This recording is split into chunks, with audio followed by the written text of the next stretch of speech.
አይደለም ለባለ ሀገሩ ተሰዶም ሆነ የቅንጦት ኑሮ ለመኖር የሚመጣውን የትኛውንም የሰው ፍጥረት እጇን ዘርግታ የምትቀበል ሀገር ለመስራት ዜጎቿ የሀገር ባለቤት እንደሆኑ እንዲያውቁ የሚያጓጓ ኑሮ በማኖር ስማቸው በፍቅርና በስስት እንዲጠራ ያደረጉ ሰው ናቸው። የሀገርና የዜጎች ደህንነት በብርቱ መሪዎች ጥረት እንደሚለወጥ ማሳያ ናቸው። 2 ሚሊዮን የማይሞላ ህዝብ ይዘው ሀገር እንዴት እንደምትቀየር በረሃ ለምቶ ሀብት እንደሚሆን ያሳዩ ድንቅ መሪ ሲሉም ያወድሷቸዋል። ስደተኛ ህዝቧን ሰብስባ ለሌሎች መሰደጃ ምድር ለመሆን የበቃችውን ዱባይ በ50 ዓመት ውስጥ ዓለምን ያስደመመ ለውጥ አምጥታ ዛሬ ስማቸው ከሚጠሩ ምርጥ ሀገራት ውስጥ አንዷ እንድትሆን ድርሻቸው ጉልህ ነው። ይህችን ሀገር ለመስራት ብዙ ዋጋ ከፍለዋል። ቴክኖሎጂ፣ ስነ ህንጻ፣ ኪነ ጥበብ፣ ቱሪዝም፣ ንግድ አለ የተባለው ምርጥ ነገር ሁሉ ለሀገራቸው ሰርተዋል። የኤምሬቷ ዱባይ ኤሚር ሼክ መሐመድ ቢን ራሺድ አልመክቱም የዕለቱ የመሪዎች ዓለም ባለ ታሪካችን። ከዝግጅቱ ጋር ኢየሩሳሌም ብርሃኑ ነኝ። ሀገራቸው ያላትን ሀብት በመጠቀም ነበር የታላቅነቷን ጉዞ የጀመሩት። አሁንም እቅዳቸው ዱባይ ዓለም ላይ ካሉ ታላላቅ ሀገራት አንዷ ማድረግ ነው። ይህንን ለማድረግ እንቅልፍ የላቸውም። ዱባይ ያላት ትልቁን ሀብቷን ወደቧን በማስፋፋትና በማሳደግ ነበር አንድ ብለው እድገትን የጀመሩት። የአውሮፕላን ማረፊያን እንደ ነገሩ ሳይሆን ዓለም አቀፍ ተወዳዳሪ እንዲሆን አድርገው ገነቡ። ዱባይ ዓለም አቀፍ ሀገር እንድትሆን የዓለም የንግድ እንቅስቃሴ ማዕከል እንድትሆንም አጠቃላይ መዋቅር የዘረጉ መሪ ናቸው።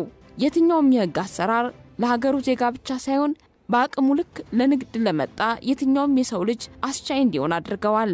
ታላላቅ የንግድ ማዕከሎችንና ሞሎችን ከፍተዋል። በትውልድ ሀገሩ ሰርቶ መለወጥ የቸገረው ዱባይ ሄዶ የሚለወጥባት ሀገር እንድትሆን እድሎች ወለል ብለው ለሁሉም ተሰጥተዋል። በእርግጥ ከአራቱም የዓለም ክፍሎች ዝቅተኛ ኑሮ ያለው ሰውም ዓለም ላይ አለ የተባለው ቱጃርም የሚጓዝባት ሀገር እንድትሆን ያስቻሉት እነዚህን ሁሉ እድሎች የሰጡት ሰው ሼህ መሐመድ ቢን ራሺድ አልመክቱም ናቸው።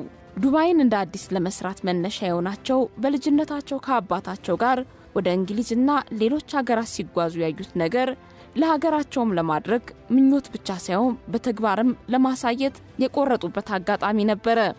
ሰውየው ባለራዕይ ናቸው። የአረብ ሀገራትን ያናጠጠው የነዳጅ ሀብት ዱባይ ቢኖራትም ተፈጥሮ ላይ ከመንጠልጠል ይልቅ ምርጫቸው ዱባይን የማይከስም ሀብት ባለቤት ለማድረግ በመሆኑ ያለ አቅማቸውን ሁሉ አሟጠው ተጠቅመዋል።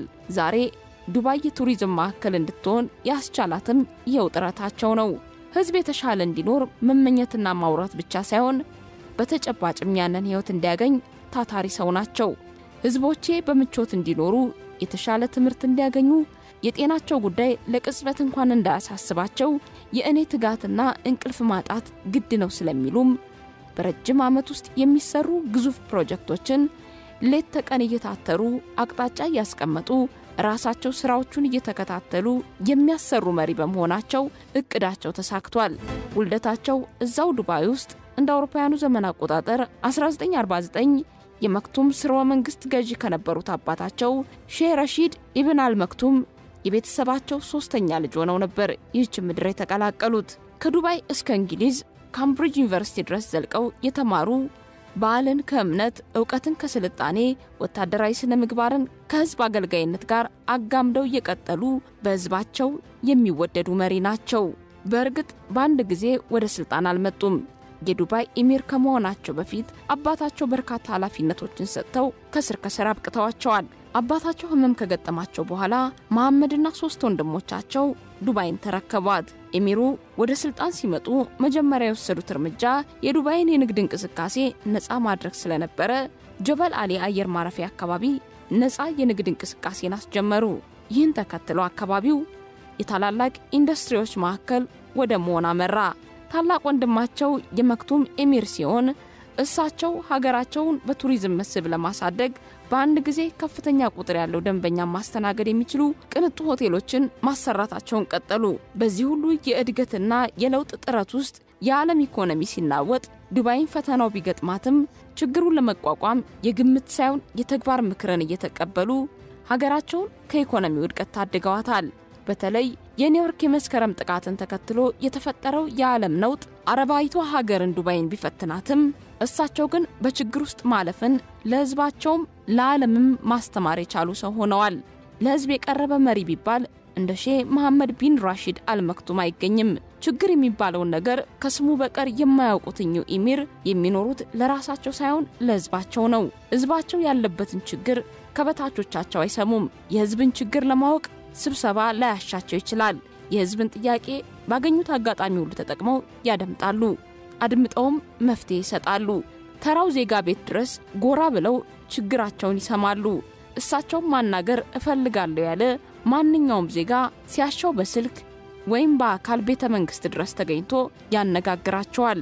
እኚህ ሰው ሁሉም ነገር ላይ ተሳካላቸው ሰው ናቸው።